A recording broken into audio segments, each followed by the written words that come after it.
The 5 seed Los Angeles Rams taking on the 2 seed Chicago Bears. This game kicks off at Soldier Field at 3:30 p.m. Pacific time.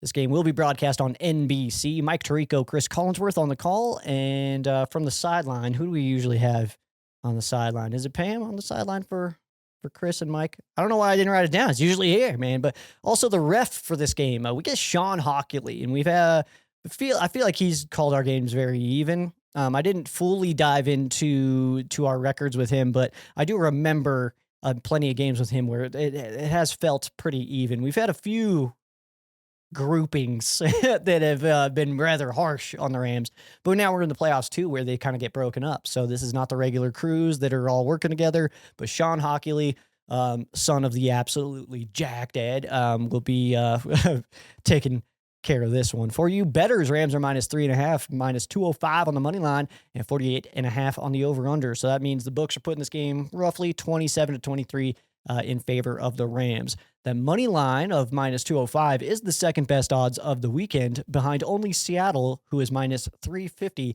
at home against the San Francisco 49ers. Obviously, no distribution map. We are in the playoffs, nationally televised all the time. But Pants Picks. Yes, we are here with Pants Picks. I don't have picks because we don't even know what jerseys we're wearing. I'm sure it's white.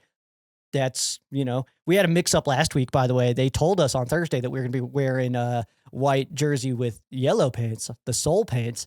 And then on the app, they said Royal Pants. And then it was Royal Pants. So I didn't know what to believe for a little while. I was just stuck in a weird pants purgatory where we had no clue what was going on. But on your screen, I went last place. I did a terrible job picking pants. We're gonna add socks next year too, so it's gonna be an absolute blast. But not killer this time around. But the ultimate champion though is Rams House. Rams House. He knows how to pick some pants, dude. He knows how to pick some pants, and you know what? Because Rams House is the Pants Picks champion and knows how to pick some pants, we got an award for you, man. We got a prize. All right. I got this. I was trying to find Old Navy gift card. Instead, I just went with Walmart because that's what they had. And I've got a Walmart gift card here for you for $15 so that you can go buy your own pair of pants. That's what you get for Pants Pick Champion. You got to go get some pants. And you have to prove that you actually did buy pants. I'll photographic evidence out of the checkout line. Make the clerk hold them up or something. All right, I want to see that. But go pick some pants for you because you did such a great job picking some pants for the Rams all season, dude. That's all you. Reach out to me if so that you can give me address. I can shoot that off to you. Or if you just want to meet up, dude, we live in the same city. We can just meet up and I can do that too. I've got some other stuff for you too, dude. I think you know what I'm talking about. But Rams House, the Pants Pick champion. Nobody picks pants like Rams House. I don't make the rules. Let's take a look at the history of this matchup. This is the 98th all-time meeting between these two. The Bears lead the all-time series 55-39 and 3.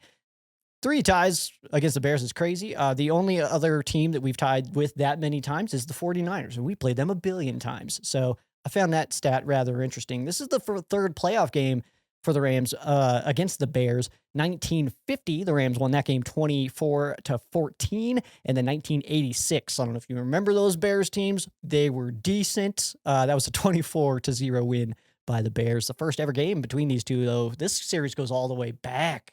1937 on October 10th. That was a 20-2 win by the Bears. This was the Rams' 5th game ever, all time. And that was also 1 week after playing the Chicago Cardinals. So a couple of Chicagos coming over to Cleveland to take on our Rams. And then the Rams and Bears also played the final game of that season. When there was not a lot of teams, you played everybody a bunch. So there is that. The most recent game between these two came September 29th of 2024. So it's been a bit, but it was only last season, 24-18 by the Bears. That was in Chicago. Unfortunate. So got to turn that around for sure. The Rams have only won in Chicago. Actually, like I said, this is 98th all-time meeting. This goes back to 1937. The Rams have only won in Chicago 14 times ever. Looking for number 15 in a pretty big one, I would say. But that's pretty crazy. And the Rams' most recent win in Chicago is actually 2003, which feels like not a real year. That feels like feels like made up, man. In the last 4 games, the Rams have played in Chicago. They're actually averaging just 9.7 points per game.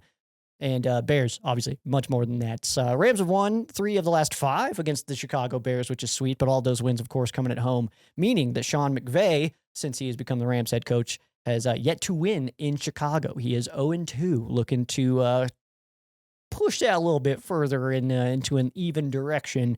And then we'll worry about other matchups later. I think, do we? I'd have to look. I already forgot our next opponents, the divisions of it. But no, I lied. We get the same place finisher for the NFC North. So that means we get the Packers next year. So we don't get the Bears. Could have been cool though.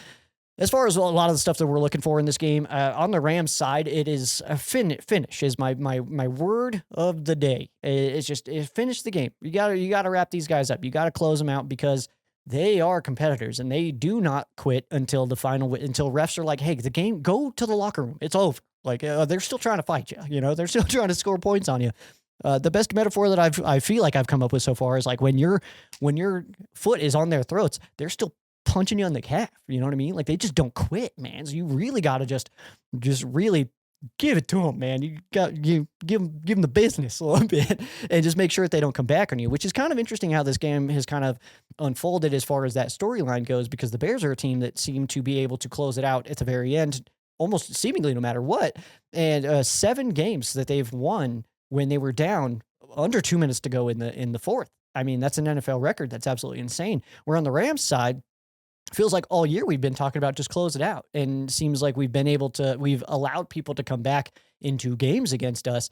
And we've had opposite, feelings on that, in Atlanta and stuff like that. We were able to kind of come back. We still lost that game, but we're able to make it tight after they were kind of beating us up a little bit. But I'm thinking Philadelphia feels like a different season. That was so long ago, but there was some more, oh man, I'm trying to think. Yeah. But either way, closing people out has been the tough part for the Rams. So finishing this game is going to be absolutely huge. I mean, the Rams were able to finish it out against the Panthers in a 3-point win, but do we forget how strong we started in that game? Puka Nacua was just looking like an absolute superhero. So he was awake. That's all that means. But so he's looking absolutely incredible out here, scoring all these touchdowns, yelling to everybody that he lifts weights for sure. And we could tell, Puka, you didn't need to tell it. We could see it, man. We could see that you lift weights. Visual evidence, man. You're making grown men look silly out here, dude. Obviously you lift weights. But either way, he's coming off. He starts off so strong, and then the Rams still needed to get a last-minute drive to close that game out. And again, I just think the Panthers kind of match up well with us, but that's exactly the point, is that even as recent as last week, we jumped out on them, and then we're sitting at a 3-point lead at half, and it's like, okay, hold on. Hold on, and then 3 and out at halftime, and then they have a long drive, and it's like, hold on a second, man. So Chicago is absolutely a team that can do those kinds of things to you.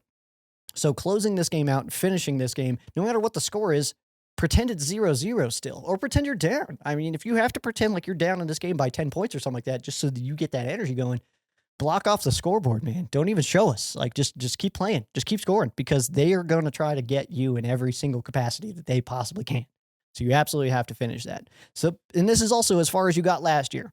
Rams lose this game, then it's very much, well, dang it, because this is where we got last year. If you lose in the divisional round again, then it does have to, you do kind of got to zoom out just a little bit and kind of say like, okay, what are we doing here? What are we missing? And we didn't expect this to be the Bears in this spot, in fairness, but they're having a killer year. Absolutely having a killer year. You don't get to the divisional round on accident. You don't stumble around and wake up in the divisional round and go, I don't even know why we're here. That's not a real thing.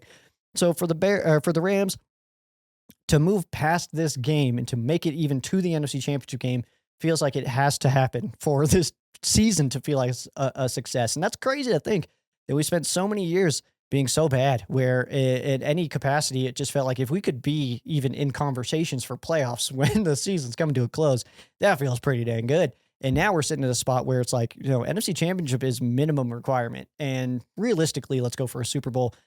But also, it's not just the energy of that. It is the fact that this team is one of those that can absolutely put it together and go all the way. we're on the road, stuff like that. And there's really good teams still playing football, but we're absolutely one of those. As much as any Rams fan could be worried about any other team and facing them, every other team should also be looking at the Rams and be like, well, I don't really want to play them. But I mean, you should also feel confidence, but also respecting your opponent. It's that I mean, I feel like Sean McVay talks about that a lot, just kind of respecting your opponent, not just, going too nuts on them and just feeling too good about yourself. You should feel good about yourself, but not to the point where it kind of hinders you against a team like the Chicago Bears, who are playing on house money now. They got nothing to lose. They're going to go for it. Why not? Why not just shoot for it, man? Because you already you lose this game and you can already your fans are already like, well, that was pretty sick though. We're champs of the North. We're crushing souls. It's awesome. So they're probably going to be playing pretty loose. Whereas the Rams' perspective, it is very much like, if we don't win this game, it feels like a failure. And that's rough, man. That's a tough spot to be in. But on the Bears side, like I said, 7 times this year that they've won with being down with under 2 minutes to go at some point in that, and that's absolutely just absurd. They're just never really out of it. Feisty feels like the perfect word for them. They're just always competing to the very, very, very end, which is exactly what you want. You know what I mean? Like, I've said that before. There's been times, there's been full seasons where I'm like, why do I care more than you guys? This is crazy, but feels like the Bears are in that spot right now. A lot of magic is happening right now for them. A lot of energy coming in there. But one thing I did want to mention too is the post-game locker room aspect of it. And I've talked about this in other settings as well, but the celebration, the obnoxiousness, the energy that went into the Bears locker room speech with Ben Johnson.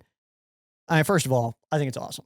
All right. I hated it at first. I was like, this is ridiculous. We're adults. But then it was like, oh yeah, we're adults. You can just do this. It's fine, and actually it's awesome because this is a game and we're here to just be entertained, I think, ultimately, right? And that was entertaining as hell. So Ben Johnson, I'm here for it. But then you look at that, you see him screaming obscenities about their rivals and stuff.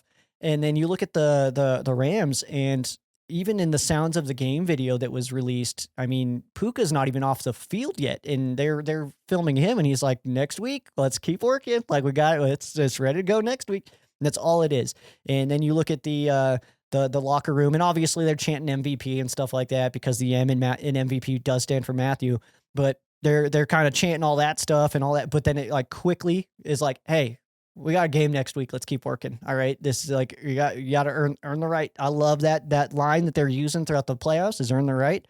And they're absolutely right. I mean, that's earn the right to talk trash to one of your division rivals next week, because one of them's going on. There's NFC West will be represented in the NFC Championship. At minimum 50% capacity. We'll see, but minimum 50% capacity. But it did feel like a little bit of finality in the celebration of the Bears. And I kind of relate it to the Rams NFC Championship game win over the New Orleans Saints, where I don't know about you, but I know from myself and my own perspective, I was sitting here thinking like, oh man, Rams are in the Super Bowl. We did it. We're in the Super Bowl. We did it. And then the Super Bowl went terrible. And I don't necessarily, know if that was the energy that was in the locker room, if that was, something that was embedded into the team culture at that moment. But if that's a real thing, then the Bears are in a spot where that's a little dicey, is all I'm saying. Rams felt very much like, all right, we got a game next week. Let's keep working. While the Bears felt very, hey, we did it. We beat the Packers, dude. We're kings of the North, and we knocked the Packers out of the playoffs. Yo, what up? And then that's just not, I don't feel like that's the right energy to continue on. But also, who knows? A week can happen. You're sitting in meeting rooms and stuff like that, and that kind of stuff can get nailed down with the right coaching staff. And the Bears, no joke, phenomenal coaching staff. So there is that. Let's take a look at some milestones here, and these are all actually, I'm only looking at 2 players here, and these are all playoff-related milestones. For quarterback Matthew Stafford, he does need 326 passing yards to tie Steve Young, 19th most all-time in NFL playoff history. He also needs 1 passing touchdown to tie Troy Aikman for 18th all-time in postseason passing touchdowns. Pretty sweet stuff there. Devontae Adams, this is only going to be his 2nd postseason game as a member of the Rams, but he needs 8 receptions to tie Andre Reed 10th all time. That's crazy. 8 receptions. That's totally realistic. He also needs 10 receiving yards to tie Julio Jones 18th most all time. 10 yards. Totally reasonable. In fairness, though, he did have a stat line where he had 1 catch, 1 yard, 1 touchdown. So I guess nothing is guaranteed, but he's a pretty good player. I don't know if you've heard of him. But with a 100-yard game, he would actually jump to 14th over Jones, Steve Smith, John Stallworth, Anquan Bolden, and Art Monk. With a 100-yard game, he jumps all those guys in postseason receiving yards history in the NFL. He needs 1 receiving touchdown to tie 4 others in 10th, so he could be a top 10 wide receiver in scoring touchdowns just with 1. But he gets 2. He's actually tied for 5th with 5 other players, which is awesome. So Davante Adams, Matthew Stafford, feels like that could be a good connection for this game. Obviously, there's some other weapons out there, but Davante Adams, the game he had last week was not necessarily a bad game, but it did feel like it was not to the capacity as we anticipate Davante Adams playing at. So I'm hoping that in this one, in maybe a little bit of a more familiar place, I don't know how many stadiums he's played at, maybe all of them by now, but maybe in a little bit more familiar place that he's been at plenty of times. Same with Stafford. They can go in and just kind of have a certain level of comfort for him. So that's kind of what I'm looking for here. Take a look at former Rams who are on the Bears. As far as the coaching staff goes, defensive back coach Al Harris. He was a player for the St. Louis Rams for just a short time. I remember signing Al Harris and being like, yo, it's over for you guys, man. This is awesome. And then he was just, it was like 08 or something. So it was like, it wasn't over for it. It was over for us, I think. It's the ultimate. It's okay, though. Al Harris is an awesome coach, awesome guy. No complaints or negative things to say about Al Harris for sure. As far as players go, right guard, Jonah Jackson holding it down. We tried to put him at center. We tried to put him at left guard. We tried to just a mess of stuff, and it wasn't working out. Jonah Jackson, though, getting it done in Chicago. We're rooting for his success, just not this week.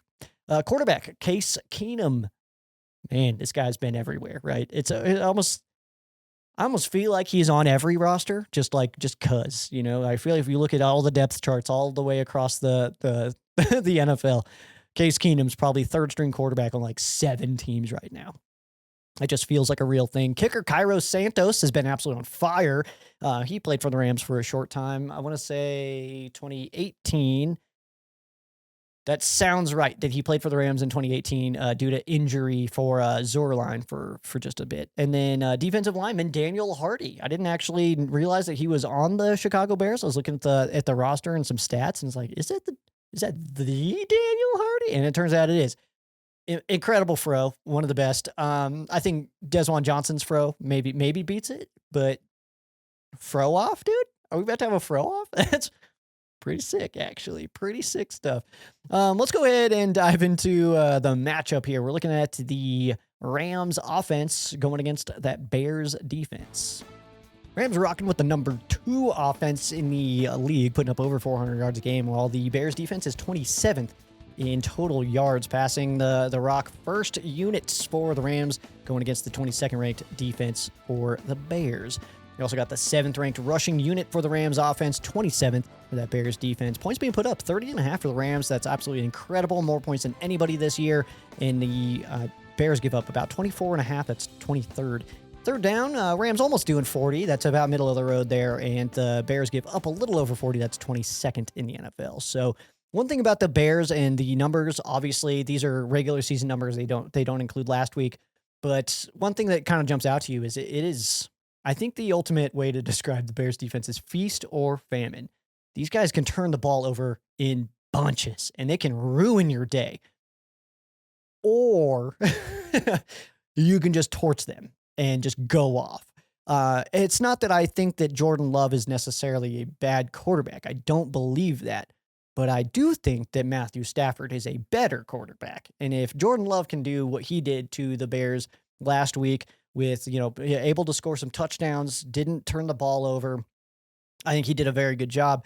I think that Matthew Stafford is in a position to be able to do that. And I think the most it's not even an underrated thing about this matchup, but it is something that I think is so critical in this game is the no looks for Matthew Stafford. You have some very aggressive corners who love to jump routes into unbelievable talents at wide receiver in Puka Nacua and Devontae Adams. I've been calling my shot all week. I'm going to call it the rest of the week as well, that I think that there's going to be a play where Matthew Stafford is just staring somebody in the soul. Either that's Puka or Devontae, and he's just going to do one of these or just throw it behind him or something, dude. He's unbelievable, man. He's the Steve Nash of passing in the NFL. But I feel that. I feel like there's going to be somebody over here, and he's just going to be like whipping it over here to like Mump or Ferguson across the middle for a touchdown. I feel like it's going to be somebody that we don't maybe fully anticipate having a huge day. But again, when you have Puka and Devontae, a lot of eyeballs are going to those guys. And again, you have an extremely aggressive defense. It's basically if you took Janoris Jenkins and Darian Kendrick and just multiplied them by 7 and just put 7 of those guys out there. That's kind of what you're dealing with the Bears defense. They can be so good. You can also torch them. That's it. Opposing players we're keeping our eyes on. I'm going to start with safety Kevin Byard. First team All-Pro, Pro Bowl selection. Absolutely phenomenal season. I didn't write it down here, but I want to say that he had 7 interceptions on the year, which is absolutely phenomenal. Kevin Byard, though, he's all over the place. I mean, first team All-Pro, you don't stumble into that on accident. He is a Pro Bowler.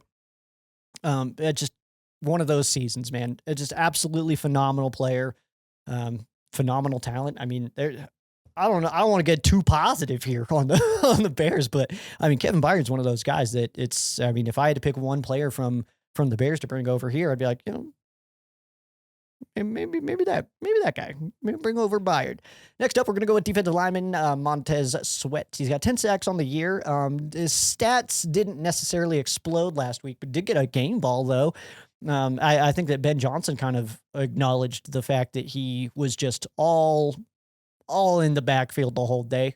Even though the pressures weren't translating to sacks, he was still impacting the game the bulk of the time. And you're dealing with a team here in the Chicago Bears that have not necessarily had the strongest pass rush, but really good players like Montez Sweat who can absolutely ruin your day and shake it up for you. And we've got, I mean, maybe the fastest quarterback in the NFL in Matthew Stafford, but still, I mean, when pockets collapse, And then next up, we'll go with cornerback Nashawn Wright. He's got 5 picks on the year. He's just one of those guys too that I feel watching him play does feel like watching Janoris Jenkins back in the St. Louis days, they like 2012-ish and stuff like that. But he's one of those. He is aggressive. He's a fighter. He likes to jump route. That's going to be the scariest thing is if maybe there's a no look going the wrong way and they kind of catch on to it and are able to jump something that way. But Wright is one of those guys that's, I mean, he's going to be on Devontae. He's going to be on Puka. He's probably going to get reps against, I mean, we'll do 13 personnel with Konate Mumpfield out there. So he's going to get his action against a lot of different guys. And I'm curious to see where in the game that it kind of settles in on like, who is he really doing a good job against? And is he going to start traveling? I don't know if they really travel. I haven't watched as many Bears games. I've just been studying them this week. We didn't play them this year, so it's harder when we didn't play somebody. But this secondary and Wright is just one of those guys that can absolutely, he can ruin your drive for sure, ruin your day. You can ruin a lot of things. On the Rams side here, we're going to start with Kevin Dotson. The return of K-Dot cannot come too soon. I really hope it does happen. He was projecting as a limited participant in the Wednesday practice. It was a bit of a walkthrough day, so it's hard to nail down that. But the Rams do a good job of saying like, well, if we would have been full practice, it would have been limited. So we know that he was. Justin Dedich, definitely not a bad player, but he's a backup who is still developing. And I've got nothing bad to say about Justin, but he is a backup. That's it. I mean, when Kevin Dotson goes out and you need your backup player, it's not unreasonable to assume that you may lose a little bit of production there. And in fact, if you get better, then maybe you have the wrong starter. So it's reasonable and totally fair that when your starter goes out and you have to put a backup in, that the production level does drop. And Kevin Dotson's also been playing like one of the best inside offensive linemen of the entire NFL this year. So missing him, no matter what capacity that happens to be, is a hit. I don't care if you have, I'm going to forget every quarterback ever now. I don't care if you have, we'll just go Drew Brees as your backup quarterback. When Peyton Manning goes out, you'll notice a difference. All right. It's going to get a little bit worse. Is it still good? Yeah. Yeah, it is. It's not Peyton, though. You know what I mean? Does that make sense? I feel good about it. Next up, Konate Mumpfield. Mump had a very critical catch last week on that final drive to keep that thing alive. I love that, too, that on the sideline you hear in the sounds of the game that people like Puka are like, dude, you were called and you did it. Like, that's awesome, man. Like, so I like that little bit of motivation in there of like, yeah, dude, you're one of these guys. Just because you're a rookie doesn't mean we don't trust you to catch some footballs. You're a football player. That's what you do. So, yeah, man, go make some plays out there and just go have fun. It is ultimately just a game, man. Go have some fun, catch some footballs, make some first downs, do some of those and stuff, man. Just go have a blast. But the Bears defense riddled with playmakers who want to jump routes. And again, I think that it's going to be somebody like Mump who gets one of those no looks, like, and that's my shot call of the weekend is that I think that Mump is going to have a touchdown in this game that is just like the biggest touchdown for his career so far. Has he scored domestically yet, or is it just London still? I think it was just London still. He needs a domestic touchdown. Domestic touchdown. Is that going to be our band name? Probably. And last year, we'll go with Tyler Higbee. Colby saved the day last week. I mean, that was absolutely phenomenal. The setup of that play, the shots that the Rams social team was able to capture of that play, but just the way that Matthew Stafford kind of like gave a pump like he's going Puka all day. And then that safety comes up, and then as soon, boom, you'll pop that hip, and boom, ball's out, and Colby Parkinson makes an absolutely phenomenal play. And obviously, Rams were able to win. But Higgs, he's been back for a few weeks now, and he is our top dog in that tight end room. We've got 4 incredible tight ends, though. I feel like everybody, whenever they talk about the Rams tight ends, they're like, they've got 3 really good guys. They've got Tyler Higbee, Terrence Ferguson, Colby Parkinson. It's like, yo, the general, dude. Give me Davis Allen in there. You can't add me Davis Allen. He is killing it all year, man. So I think that we should say 4. But either way, Higbee, like I said, is the clear-cut top leader of that grouping. He's just one of those guys, too, that he can be a hero at any moment. At any given time, he can just be the hero of your team. And it feels like this could be one of those games. It's the playoffs, man. It may be necessary to need a hero. Sometimes you need a hero. Sometimes that's Tyler Higbee. Sometimes Tyler Higbee doesn't play in your previous Super Bowl run. And so I'm hoping that Tyler Higbee shows up big time in these because Kendall Blanton was getting done, but we all kind of know and understand that Tyler Higbee's that guy. Has been. Long time. Let's flip over to the other side. Oh, actually, we'll give my key here for the Rams offense. I think that my biggest key here, obviously the weather is going to be a big impact. I'm not trying to hammer that because I feel like everybody's hammering it. If y'all haven't heard, it's going to be chilly, okay? That's the biggest story ever. No one cares about the football players anymore. It's just going to be cold, so that's it. That's the only story. It's cold in Chicago in January, but I think that ultimately, I mean, it will have an impact, and I think that ultimately, what I want to see from the Rams is just getting to third short and converting, and then Matthew Stafford just not making mistakes. I mean, he had that pretty bad interception last week against the Carolina Panthers, but dude, Mike Jackson's turning into a superstar, so there is also that part. But mistake-free football obviously is going to be huge, but I think it is going to be just that make sure you're not just blowing it, Don't give them short fields because they've got a good offense too. They've got a good quarterback who can also, dare I say, snatch some souls. I think he did it last week. So I think that we've got the ultimate soul snatcher. Dude, souls are up for grabs in Chicago this weekend. Who's getting snatched, man? I don't know. So I think that is going to be a big key, but I think that ultimately when you have the weather conversation and stuff like that, well, we've got a Notre Dame and a Michigan running back pounding the rock. So, I mean, I think we'll be okay. These are also football players, and football has been a cold weather sport for basically its entire existence. So I think it'll be okay. But again, Chicago, hard place to play. weather sucks. It's chilly. Hurts your hands to catch footballs. They're hard, stuff like that. Tackling hurts a little bit more and stuff, but they got to deal with it too. As a person who lives in Colorado, I can tell you that just because I live in Colorado doesn't mean I'm just immune to cold. There's like snow doesn't just like almost hit me and then go this way. You know what I mean? Like they got to play too. Just because their proximity of their house to the stadium is closer than ours doesn't mean that they just don't feel the cold. That makes no sense. So yes, weather is a thing. I'm trying not to hammer that because that's, in my opinion, a bit of a lazy storyline, but so be it. It's playoff football, dude. Just deal with the cold and move on. What are you doing? That's just the way it is. Things will never be the same. Let's flip over to the other side here. We'll go to the Rams defense going against that Bears offense. The Bears offense, really solid unit, 6 overall, going against the middle of the road defense in the Rams at 16th, passing the rock, 10th ranked unit for Caleb Williams and that offense, while the Rams 19th here. We kind of slipped down as the season kind of went on there. Not necessarily, climbing to top 5s or anything like that, but definitely slipped down there a bit.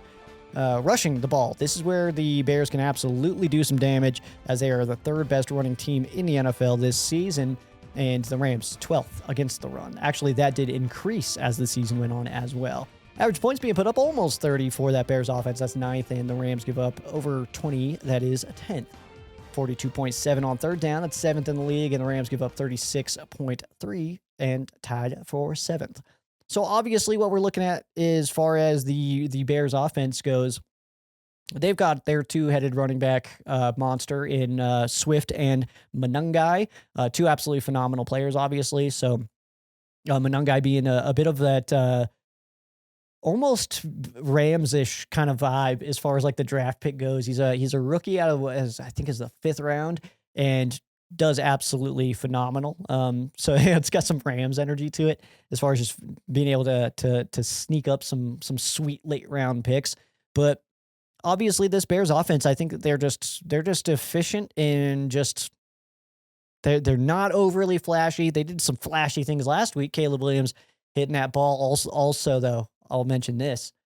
I think Keyshawn Nixon played that terribly. I think if you watch that from the quarterback perspective and you watch Nixon and how he tried to undercut that route and then the ball went over him, it's like, bro, you're staring at the football the whole time. Why you take the wrong path to it, man? Go to the ball. What are you doing? Anyway, but also incredible throw. And I don't want to take that away from Caleb, but that was an absolutely phenomenal pass in the middle of 3 guys. So one of them played it terribly. 2 others were trying their hardest to get over there and make a play, and the ball was just put in the exact right spot. So they can run the football. The Rams are good against the run, but haven't necessarily smothered people against the run. But I would say over the last 2 or 3 games have done a really good job against the run. The secondary is a bit of the concern as far as the Rams. It seems like they are able to get beat, and the way that they're getting beat is what's the concern. It's corners that are kind of making a move and then trying to recover because that guy's already passed them. And that's kind of a weird thing, especially from guys like Emmanuel Forbes, Quentin Lake, that we've seen some just weird little angles and transitions. The turning and stuff like that just seems a little bit slower over the last few weeks. I'm not sure why that would be the case. Maybe there's something going on coaching or something there that they're kind of trying to shift some things, but either way, we have the talent to do some damage in the secondary, some really good players, but ultimately the Bears too are so balanced that it does make it very difficult to kind of pinpoint who you want to take away. As far as the opposing players that we're keeping our eyes on, I'm going to start with Caleb Williams. Caleb is a guy that I feel like I've always been a little bit, critical of. And I think that this season is one of those where I'm kind of rethinking my own opinions about him. And my opinions are always fluid. As long as I get as long as I have access to new information, I'm always willing to kind of change my mind on stuff. I think that's totally reasonable. Caleb Williams is one of those guys where as I watch this season, it's like, yo, is he sick actually? And so I'm very much, in that kind of spot. And I mean, I'm not just going to like blindly be like, nope, he's terrible just because I didn't like him coming out of college. That's not going to be the way it is, but he seems to always make the play when he needs it. He seems to have that kind of just, oh, you need a pass? Okay, here's one, but we've got a guy like that too. It's just crazy to see it from somebody else, especially from Caleb Williams, who I just didn't trust coming into the season, but he's doing phenomenal this year. He had that unbelievable toss against the Packers off balance. I'm not sure if he was on the ground or not for that, but that's one of those balls that as it comes out of your hand, you're like, pfft, and then you see where it's at. You're like, wait, what? And that's crazy. I'm watching that with my Packers fan friend, and it's like, yo, that was absurd, man. That was absolutely absurd. And he didn't agree. Oh, well. And next up, I'll go with tight end Colston Loveland. So rookie tight end class was absolutely crazy. We got Warren, you got Loveland, you got Ferguson. I mean, those three alone could ultimately make this the best tight end class we've ever seen. And there were other players as well. But Loveland is absolutely doing phenomenal. He's looking incredible out the gate. His rookie season's been just so good, man. Last week, he kind of seemed to just take over that game. It seemed like he was like, you know what? I'm not losing, and just kind of went off on it. So it's good stuff. He's reliable. He's productive. I mean, there's really not a lot negative to say about Colston Loveland, honestly. He's potentially one of the better tight ends in the entire NFL, and he's, only exiting his rookie season. It's weird to call somebody a rookie in the playoffs because I feel like now you're in it, especially by this time, but Loveland, I can't explain why, but also I feel like he's damn near identical to Greg Olsen. Just as I'm watching him play, in my brain, I can swap him out for Greg Olsen, and it makes perfect sense. I don't know if I'm alone on that or not. And last up here, we'll go with DeAndre Swift. 9 rushing touchdowns, over 1,000 yards on the season. He did add just under 300 through the air as well. 62 first downs on the year. That's just a reliable number right there, man. Reliable player, makes plays when he's called on, obviously. Monungai is a great RB2 that completes that combo, but Swift can do some damage, man. They didn't really go off last week against the Packers. It was just not necessarily a big run day, but I also think the Packers kind of were like, you're not running on us. If Caleb wants to beat us, then so be it, but you're not running on us. And that didn't work, so I don't know. Maybe that's a different approach to take. I don't know. DeAndre Swift, though, I think that there's a lot of ways that he can burn you for sure, but Monungai as well. So it doesn't get easier when Monungai goes out, but we've got that on our side as well. When Kyron Williams goes out, that's not break time. And now it's time to stop Blake, and that's hard too. So that's all it is. On the Rams side, our 3 to see here, we're going to start with Kobe Turner. Maybe not the explosion of stardom that we anticipated, or maybe didn't anticipate, but he's slowly becoming a household name. I figured out the show, by the way. It's The Masked Singer. Clunky show name. Kind of hate it, actually. But I think he was on that and did absolutely phenomenal. He was the big gooey guy or whatever. And so I think that like being on stuff like that, and then just the way he plays football and just the way he communicates, the way he interacts with the media, stuff like that, this guy's one of the top guys in the NFL. Maybe it's not, skill set wise, but as far as I hate to go like businessy on it, but like as like a marketable player, Kobe Turner might be one of our best as far as the Rams go, with the personality, the skill set, the motivation, the other talents like music and stuff like that. And he's just such a funny, cool guy. It's like, it's so easy to have a guy like that on your team and to want to support and build around him. He's just an incredible human being, and hear it from the Rams a bunch. Great players, or great people make great players. And I think that Kobe Turner is just the absolute personification of that, of like, look at him. He's a great person and phenomenal player. And he can sing. He does national anthems at Kings games and stuff. It's absolutely unbelievable. But when it comes to actually on the football field, he just seems like he's just got a command out there that just, it's not Aaron Donald. Okay. And I hate to even bring up the name Aaron Donald in this sense, because, well, we all miss him, but it's not that kind of energy where it's just like, you need a play, look for him. But it's more of like when we need just some energy on the defense, that's who you look to. It's like he's the one that's like sitting there. It's like, we got this, guys, and that's the kind of energy that he brings to the table. Whereas an Aaron Donald was just like, y'all do whatever you want. I'm stopping this play, So it's a little bit different. But Kobe Turner, phenomenal human being and one of the best. I've got his signed jersey. That's one of the it's becoming one of my more prized possessions. And the sign that he did. He signed this flag up here. It's hard to see, especially in the blue there, because it's in the middle of the it's like the under the horn of it, but he drew the treble clef with his autograph when I got it signed in Denver, and that's just like I just love that stuff. It's super wholesome. I saw that and I was like, yo, most wholesome autograph I've ever gotten. That's awesome. And on a football field, he will destroy your life. So there's also that. Linebacker Nate Landman, bit of a two-headed monster for the Bears running back room. And in a chilly game, obviously, that's going to be something that is hammered in this one. As far as the run games, you would anticipate that they're going to at least try to establish that run game decently early.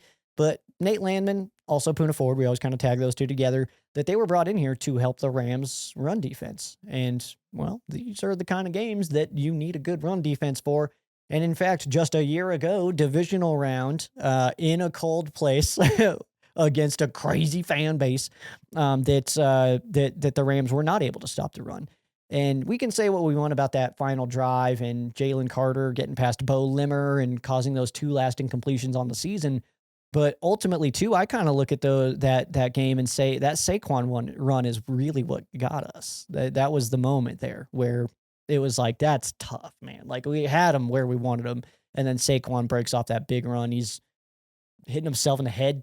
I don't know what that was all about, but either way, it did work, apparently. Next up here, we'll go with Quentin Lake, Colston Loveland, Cole Kmet, obviously incredible tight end duo. Must feel lame to only have a cool tight end duo. We got the quad out here, man, the tight end quad. But either way, those guys absolutely phenomenal players. Lake is going to be responsible for a good chunk of the middle of the field. Was able to, I think, shake off some rust last week, hopefully, and then this week we'll be able to kind of put a little bit more of the clamps down. I want to see some of these. You know what I mean? Like I need to see a lot of these. I don't know why they go this way. Because if it's a seatbelt, that's the passenger seat. Wouldn't you want to? Whatever. But either way, I think that a matchup with Lake and Loveland really could be the decider of this game. That could be one of those things where the ball's thrown to Loveland, covered by Lake, and whatever happens, whether that play hits some gloves, whether those gloves are navy and orange or royal and soul, or just it hits the turf, I think could be ultimately the decider of this game. Just like that mump throw. I'm telling you. Place your bets. Place your bets. And the key for the Rams defense here is, I think it is get off the field here. When the Rams have lost the turnover battle, they've done a terrible job. This season has not worked out when you lose the turnover battle. And that's pretty standard, that if you can't win the turnover battle, that you're probably not going to do great. But I think that ultimately for the Rams, it just set up that Rams offense for shorter fields. If you can get, some early turnovers from Chicago and get Matthew Stafford the ball at their 30, then we're in business. It's going to be not only jumping out on them on the offensive side, but also just making sure that they don't roar back on you. No pun intended there, but that they're not able to do that to you on the back end too, and that's going to be big on your defense. Don't get into a prevent kind of situation here, because that's bad news. Bad news Bears. It all ties together. Now, what are you going to do? All right. Make sure you join us on Tuna and the Sheriff. As long as the Rams are playing football, we're going 5 days a week. That is 7 a.m. LA time, broadcast live on the First and Tuna podcast YouTube channel, as well as the Ram Showcase Facebook page. But there's a big old football game going on this weekend as the Chicago Bears hosting our Los Angeles Rams in the divisional round. We didn't think the Bears would be here, but they sure are. Now, a bit of a treat for you, as I was able to talk to a dear friend, a friend of the show, friend of the Joe, Rishi Barron, who is a department head at Full Sail University. That's where I got my college degree. I certainly would not be the Sheriff Joe Bags that I am today without the guidance of Rishi Barron. He has done a phenomenal job in my life and kind of just kind of not even nudging me, but just maybe pointing me in some directions that's like, okay. Rishi Barron's absolutely phenomenal. One of the most hardcore Bears fans I know, an extremely knowledgeable fan as well. Lifelong Bears fan. He's very understandably super excited about this one, and we're hoping to crush those dreams. But I wanted to share with you my conversation that I had with Rishi Barron. So here it is. Yes, joining me, Rishi Barron, a lifelong Bears fan. And, I don't know if you really felt like you guys would be in the divisional round in I did not. 2025. I think the Rams fans, we expected to be here, but I'll say the opponent is surprising. It was Philadelphia last year, another cold weather team and setting for this one. But how are you feeling as a kind of the underdog coming in as the divisional round this year? Yeah, I'm not concerned about that at all, Joe. I know how great your team is, and honestly, that the Rams are the team I thought would make it out of the NFC to the Super Bowl this year.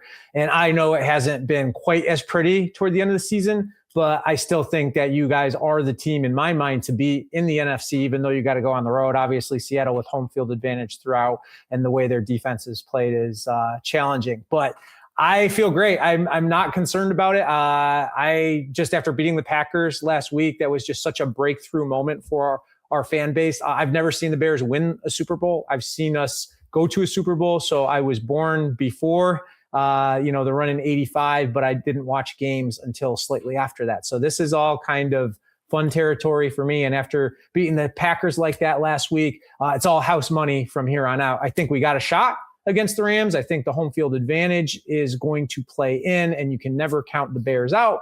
But if we end up getting beat by you, Joe, we will tip our cap to you and say, good luck the rest of the way. And we'll be very happy with how our season turned out.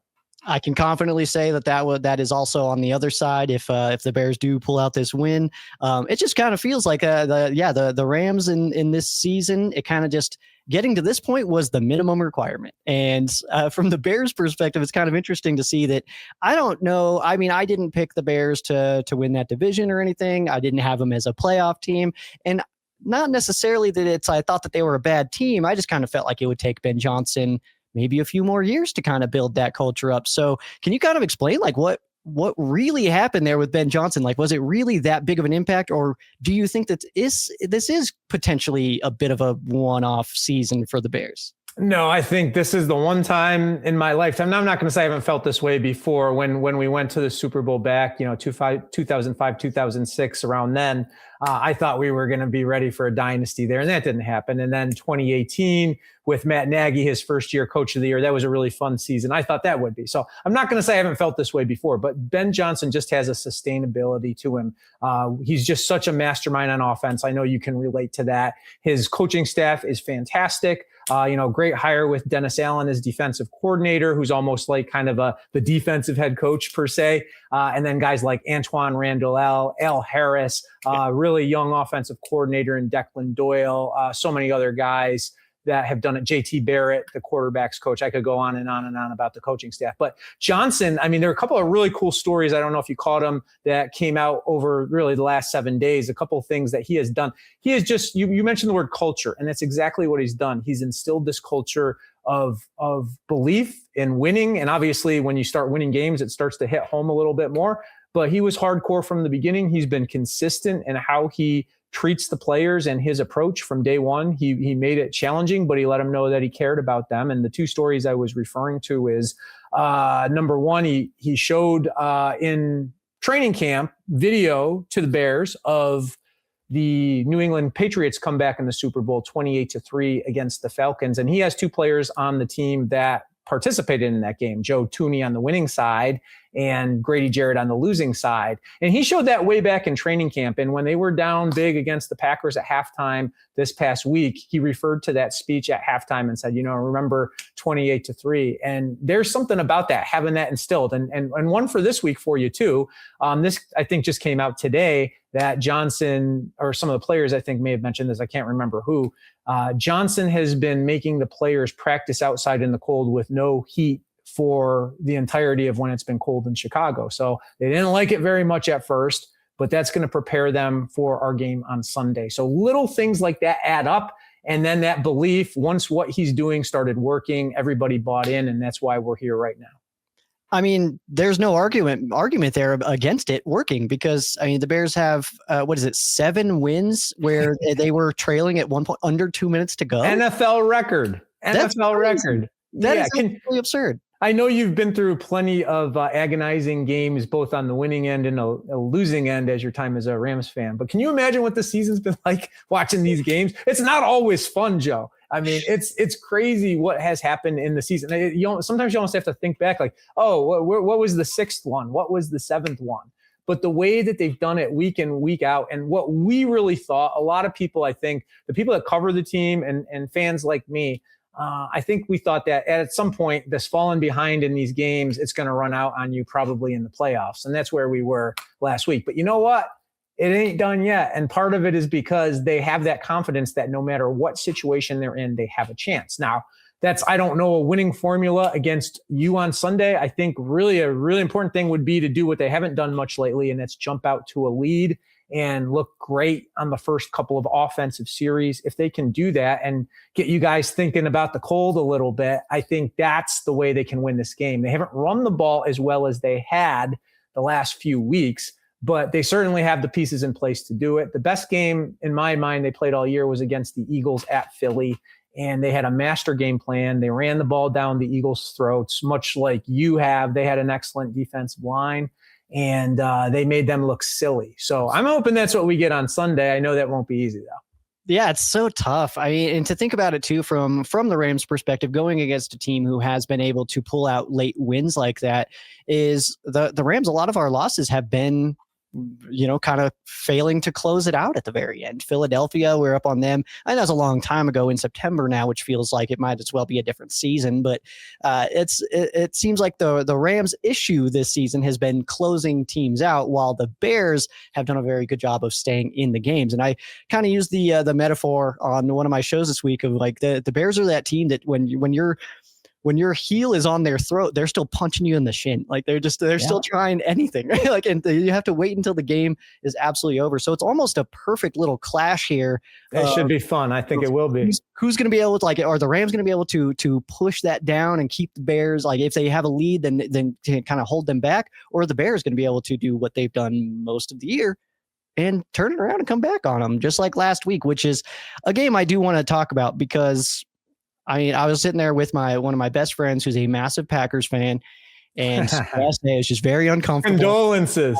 My team had already won. I was already there the next week, and I just watched him lose it, just crumble emotionally for being up 21-3. So thanks for that. That's fun. But I wanted to ask you about this, though, because I know that the Chicago Bears have had a long-standing rule about no cursing. Let's keep it classy. Let's keep it all, under wraps and stuff. And that's out the window for sure. I want to ask you about the Ben Johnson locker room excitement and kind of your perspective on that as a longtime Bears fan. How did that come off to you as a Bears fan? Well, when I first saw it, I watched it. I was up late after the game, and you always got to see the good, better, best video, Joe. If they win, you got to see what happens before you go to bed, right? So I was looking out for that, but they included that in it. And my first thought was, oh my God, I can't believe he just said that. And at first I thought about it, how, the players responded to it in the video, and you knew that they would, right? Because I think one thing that's important for Ben Johnson going there, and this isn't anything new for Bears coach, they all kind of say it. Lovie Smith started his press conference saying, our goal is every year, our number one goal is to beat our rival Green Bay. And he did that a lot early on in his career. And now Ben Johnson is 2-1 against the Packers. And I think he really wants to stoke this rivalry to bring it back to what it was. It's not that anymore, or it hadn't been until this season, because frankly, Brett Favre and Aaron Rodgers crushed us for 20 years. So when that's the case, it's hard to kind of keep those juices going. I think Ben Johnson came in knowing that. I think that's why he mentioned Matt LaFleur in his opening press conference, that he liked to beat him twice a year, which he did do. It wasn't easy, but he did end up doing it. And I don't know if I would say that him saying that in the locker room was calculated, because he was pretty emotional at the time. But I do think that he has in his mind that I'm going to do everything I can to stoke this rivalry. And, they use some of that bulletin board material of the Packers saying they wanted to play them and stuff like that. And, Coach Heffley hitting the podium and saying, I'll be back next week. They use that. All the players talked about it after the game. But look, Could he be better sportsman? Absolutely. He probably should be. The handshake was nothing to, ride home about either. But what I will say is I think he understands that the fans and the players, it is something that this rivalry, when they get juice like that, they're all about it, right? Not saying everybody agreed with it, but I think it is something that kind of unites this. Yeah, it's us against Green Bay, and we don't like them. They don't like us. Football's more fun that way. I absolutely agree. I think it's fun. My initial reaction of it was very much a clutch the pearls kind of like, I was like, oh my goodness, I've not seen this. Like, that's no. I watch a lot of these locker room speeches from other teams, even when mine's involved. And it's like, oh my goodness, like, that's kind of absurd. And then so my initial thought was like, this has no place, like that was my initial like, just off the jump. And then I kind of thought about it a little bit more, and it was like, you know what? This is good for football. I think it's good to get a little bit of animosity in there. And I think that ultimately at the end of the day, if there was any kind of real sit down or something like that, they would be cordial and fine. But I think that he wants to keep that rivalry alive. And if yelling that in the locker room at the end is what fires everybody up, then so be it.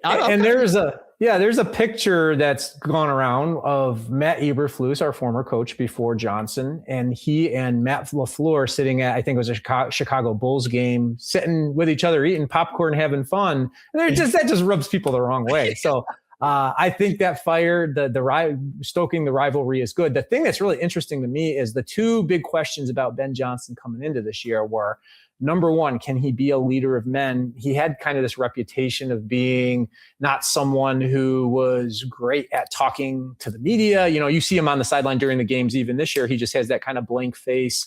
But I tell you what, that's one of his greatest strengths is how he has united this team and led them. And the other big thing was, can he put together a coaching staff? And I don't know who's got a better coaching staff than us right now. It'll be interesting to see if any of those guys get plucked in the offseason. Certainly interesting. Yeah, and this is the time where for Bears fans, I'll let you guys know that when you're in the I'm just kidding. You gotta no, you kind of have to remind me. It's been a few years, Joe. Yeah, it's fun. It's it's like we don't know who's gonna get stolen from us yet. We gotta wait until we're done playing football games. But we're not used to that problem. We are not used to it. Yeah, you get plucked right away, I guess, or not at all. Maybe I'm not sure how in demand the Bears staff has been over the last few years. But one thing that also, like, when I was looking at that video of Ben Johnson and I had those initial thoughts and stuff, it also to me felt eerily similar as far as like emotions go to when the Rams beat the Saints in the NFC Championship game for the 2018 season. And how I relate that together is the fact of, with more games ahead of you, a feeling of finality.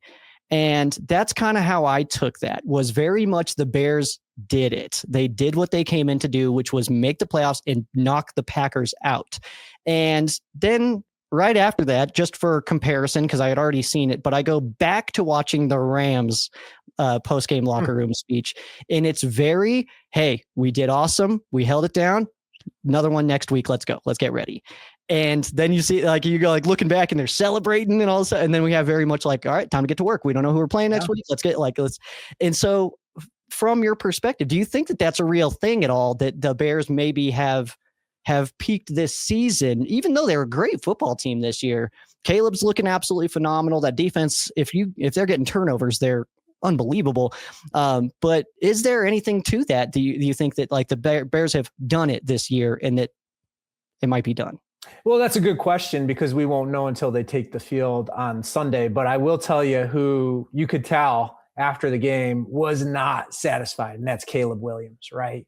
What's been really interesting about this season is I mentioned that Eagles game. That's really the only game all year that they've played like a great 4 quarters. Maybe they beat Dallas pretty good week 3.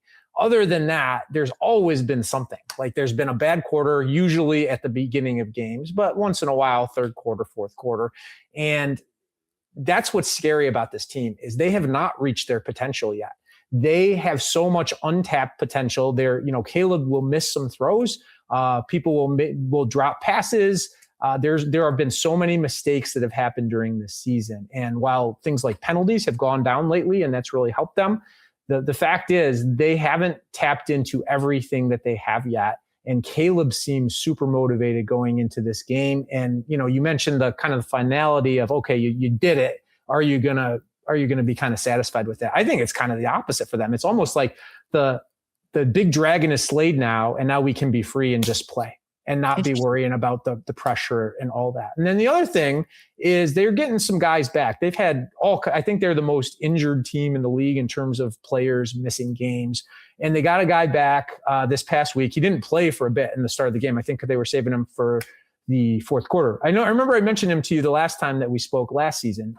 Kyler Gordon, he's their nickel cornerback. He's barely played this year, but he's back now. Jalen Johnson, our former Pro Bowl cornerback, he's been hurt most of the year. He's been coming back slowly but surely. So they're starting to get some of these guys back. Now, they did suffer 2 big injuries last week. Their rookie left tackle, he's out for the year, and their one of their linebackers is out for the year.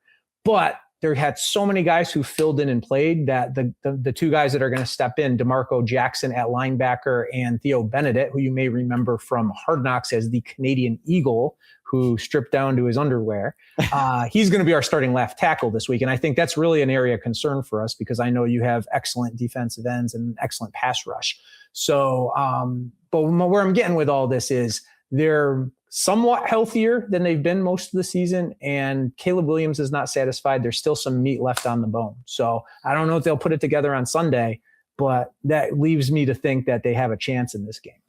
That's fair. And you mentioned Caleb Williams. I mean, he absolutely is looking phenomenal. That throw that he had, I talked about it all week. It's like, that was amazing though. It's like, it was great. But I think too, it's like looking at like, even I know like stats aren't the full storyteller and stuff like that, but it seems like just balance too. Like Loveland comes in and his Komet is still that guy. You guys have it seems like every statistical category, it seems like everybody who's at the top is like even. It's not like you have somebody who's just like that outlier who's got, it's like, oh yeah, you got to watch for him because he gets all the targets, receptions, and touchdowns. It's spread out very evenly. And that's one of my concerns as far as the Rams secondary goes, is trying to figure out where they want to put these. But on the flip side of that, with the Rams having Puka Nacua and Devontae Adams, like what is the plan for that? Because I'm always curious to see, like, from the opposing perspective of like, what is the confidence level? Is that do you feel like you can take them both out, or does it feel like you got to try to wrap a tourniquet and see what you can do? Well, the confidence level is low in terms of covering those 2 guys. I mean, we've seen Devontae Adams a few times in our past as well. And, as I said, we have an excellent, when healthy, excellent cornerback group, but they haven't been healthy. So those top 2 guys I mentioned, they'll be playing, but they're both playing injured to some degree. Then we got a guy named Nashawn Wright, who led the league in takeaways this year, who is kind of your feast or famine guy. He's either going to take the ball away or he's going to get burnt. So you do the math against Puka Nacua and Devontae Adams, I'm going to go with the burnt more often than not. So I think this could end up being a shootout. You mentioned all of our weapons. We do a lot like you do, Joe, with the 3 tight ends, the 13 personnel. So, I know you have an excellent group of tight ends with the Rams. You mentioned Colston Loveland. He might be the best tight end in the league right now. He is, if you saw that game, he has just taken over the league the second half of the year. It was really funny because there was this big debate because they drafted him over Tyler Warren, who the Colts got, I think, 14th. Loveland was 10th. And early on in the season, Warren was spectacular and he had a great year. But Loveland, once he started playing more, he's become a real focal point of this offense. And you're right, there's just too many guys to cover and too many options that we have. But I know we're going to have the same problem on the other side. Well, you can go ahead and have Loveland being the best rookie tight end, but I think that after a couple of years, we may have to toss in Ferguson on this class as this might be the best tight end class of all time. We have impressive, had incredible depth this year in that. But before I let you get out of here and think about get back into just being internal with with the game and playing out all the scenarios, I want you to finish a few sentences for me. Okay, I like this. They're very basic. All right, nothing too insane for you. If the Bears are playing in the NFC Championship game next weekend, it's because blank player went off. Oh, that's a great question. I'm going to go with Colston Loveland. That's been our guy. He's been our backbone the second half of this season, and we have other options. But you know what? I'm going to change it up just so that I give you another name here. Luther Burden, another rookie. He is very dynamic, and he's the kind of guy who can be a game breaker. And I think he's been a little quiet these last few weeks. He might have a chance to, if he goes for 100 yards, we got a great shot to beat you.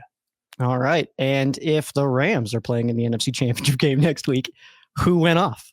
Well, Puka Nacua. I don't know how we're going to stop him. Yeah, I know that's not much of an answer, but that's going to be the real question is, can we, another thing we haven't had much of this year, pass rush. It got a little better toward the end of the game against the Packers, but if we give Matthew Stafford all the time in the world to throw, no matter what Dennis Allen has cooked up, whether it's blitzes, whether it's zone, whether it's man, whatever he's doing, it's going to be hard. So I think if Nacua has a big game, we're probably going to be in trouble.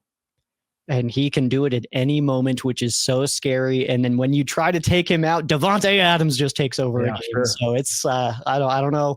I'm glad we don't have to try to over that because I'm sure you feel that way. It's nice in practice too that like those are the guys we practice against all week, and then seems like it gets easier on game day. But obviously there's some incredible talent out there. But hey, thank you so much, Rishi, for coming and chatting with me here on Ram Showcase. Socials will be any like Twitter stuff like that will be in the description below. You can give a follow and maybe give some light trash talk to Rishi as the game. So let me just add one more thing, Joe, and I think this is worth noting. With the weather, special teams could be a huge factor in this. And our kicker, Cairo Santos, he's been around the league for a while. Not the longest leg, but he knows how to kick at Soldier Field. If you watch the middle of the 3 Green Bay games, he was right on with how the wind was working.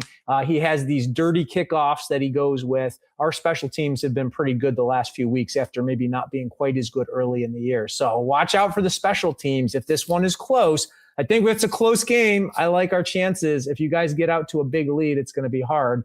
But special teams, that might be the X factor. I absolutely agree. Duvernay does scare me a bit. We have had some rough special teams all season. Fired Chase Blackburn just a few weeks before the playoffs started. So it is very much a wobbly position right now. We have a kicker we didn't start the season with, a long snapper we didn't start the season with. So I think we're settling in. Harrison Mevis has looked incredible. He's only missed one on the whole in any attempt to extra points and field goals. I'll hit my wood here, but it's yeah. So I think special teams, you're absolutely right. And the weather is, we'll see. It's the ultimate expectation there. Do you baby?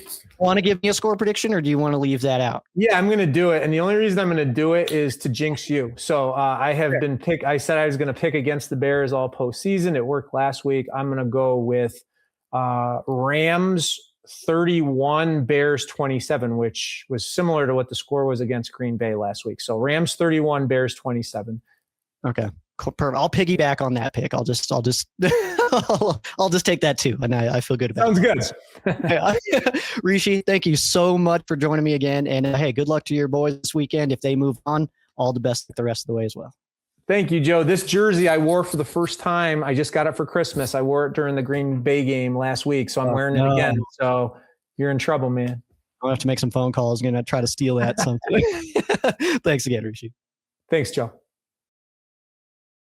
Rishi, thank you again for joining me, talking some football. Hopefully your weekend ends sadly, but if it does not, then hey, best of luck the rest of the way. That is your game preview. Bears taking on the Los Angeles Rams on Sunday, NBC, the last game of the weekend. We got the longest wait for it. We'll get into